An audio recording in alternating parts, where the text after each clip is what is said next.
The small town of Maplewood, Ohio, was the kind of place where everyone knew each other's names, where neighbors waved from porches, and the sound of church bells carried across the quiet streets each Sunday morning.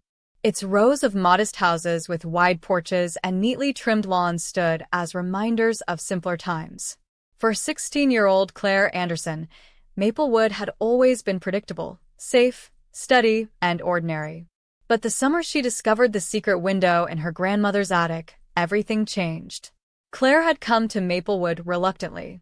She lived in Chicago with her parents, but when her father's work demanded months of overseas travel and her mother took an extended assignment at a law firm in New York, they decided Claire should spend the summer with her grandmother, Margaret Anderson. Margaret's house stood tall and old at the edge of Maplewood, with ivy climbing up the brick walls and shutters that creaked in the wind. To Claire, it seemed like something out of a forgotten storybook. At first, the summer felt dull. Claire helped her grandmother with gardening, went on long walks around the quiet neighborhood, and read books on the porch. She missed the bustle of Chicago, her friends, and the noise of the city. But one rainy afternoon, while searching for an old board game in the attic, she stumbled upon something unexpected. The attic was cluttered with trunks, boxes of faded photographs, and stacks of books yellowed with age. Dust floated in the slanted beams of light that slipped through the small circular window. As Claire shifted a box aside, she noticed a narrow wooden panel in the far corner, partly hidden behind an old wardrobe. Curious, she pushed the wardrobe with effort and found a window unlike any she'd ever seen. It was tall and arched, with a frame of dark wood carved with delicate patterns of vines and stars. What struck her most was that the window wasn't on any exterior wall of the house. It faced inward, as if it opened not to the outside world, but to something else entirely. Claire touched the cool glass and gasped. Instead of seeing the roof shingles or the backyard beyond, she saw a field bathed in golden light, stretching endlessly toward a horizon that glowed like sunrise. A single oak tree stood in the center, its branches swaying as though beckoning her closer. She blinked, wondering if her imagination was playing tricks on her. But when she opened her eyes again, the vision was still there. Over the next few days, Claire couldn't stop thinking about the window.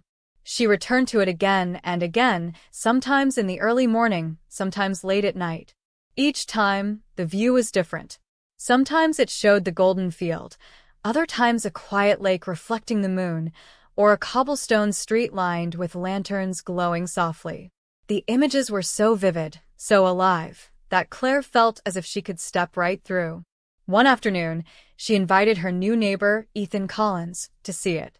Ethan was 17, with dark hair that always seemed a little messy and a thoughtful way of speaking that made people listen. He had moved to Maplewood from Denver the year before and was still considered the new kid by most locals. Claire had met him at the town library, where they both reached for the same book, and a friendship quickly formed. When Claire led Ethan into the attic and showed him the secret window, he stared in awe. This is impossible," he whispered. "Windows don't work like this." Together, they watched as the glass shimmered and shifted, revealing a forest path lined with fireflies. Ethan leaned closer, his breath fogging the glass. "It feels like it's showing us another world." But why? "And why in your grandmother's house?" That question lingered in Claire's mind. She decided to ask her grandmother about the attic, though she was careful not to mention the window directly.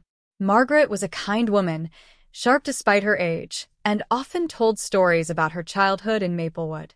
One evening, as they sat on the porch sipping lemonade, Claire asked casually, "Grandma, did you ever spend time in the attic when you were young?" Margaret smiled faintly, her eyes distant.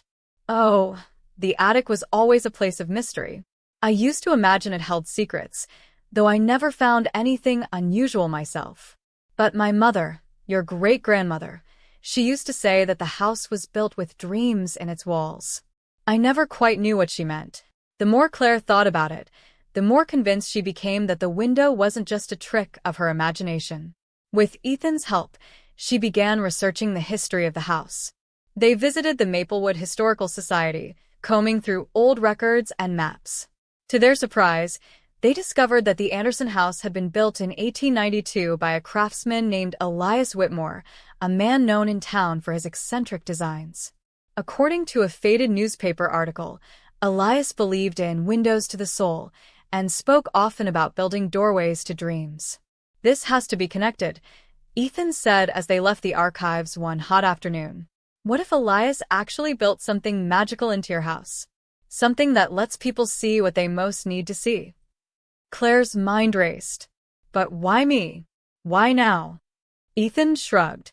"Maybe because you're the one willing to listen." As the summer unfolded, Claire and Ethan spent nearly every day at the secret window. They kept journals of what they saw: sunlit meadows, star-filled skies, distant cities that glowed like jewels in the night. Sometimes the scenes felt comforting, other times mysterious, as though urging them to uncover deeper truths. Slowly, Claire realized the window wasn't random. Each vision seemed to connect to what she was feeling inside. On days she missed her parents, the window showed warm homes filled with laughter. On days she felt uncertain, it revealed paths leading into the unknown, as if reminding her to be brave. One evening, just before dusk, Claire stood before the window alone. The glass shimmered, revealing a girl who looked strikingly like her, standing in the golden field by the oak tree. The girl raised her hand in a silent wave, her expression gentle but solemn. Claire's breath caught. Was she looking at a reflection? A dream version of herself? Before she could move closer, the image faded, leaving only her wide-eyed reflection staring back. When she told Ethan about it the next day, he listened carefully. Maybe the window isn't just about places. Maybe it's about people too. Maybe it's showing you parts of yourself you haven't discovered yet. His words stayed with her. By late August, summer was drawing to a close. The cicadas grew louder, the evenings cooler. Claire knew she would soon return to Chicago for the school year. The thought of leaving Maplewood and the window filled her with both sadness and gratitude. She and Ethan decided to spend one final night in the attic, sitting by the window until dawn. They brought blankets, notebooks, and a lantern. As the hours passed, they talked about their hopes, their fears, and the futures they dreamed of chasing. Around midnight, the window revealed something they had never seen before: Maplewood itself, but not as it was now. The streets glowed with lamplight from another century, and horse-drawn carriages rolled along cobblestone roads. They saw townspeople in old-fashioned clothes, laughing and talking as though they had stepped into the town's past. Ethan whispered, "It's like the window is giving us a gift, showing us where it all began."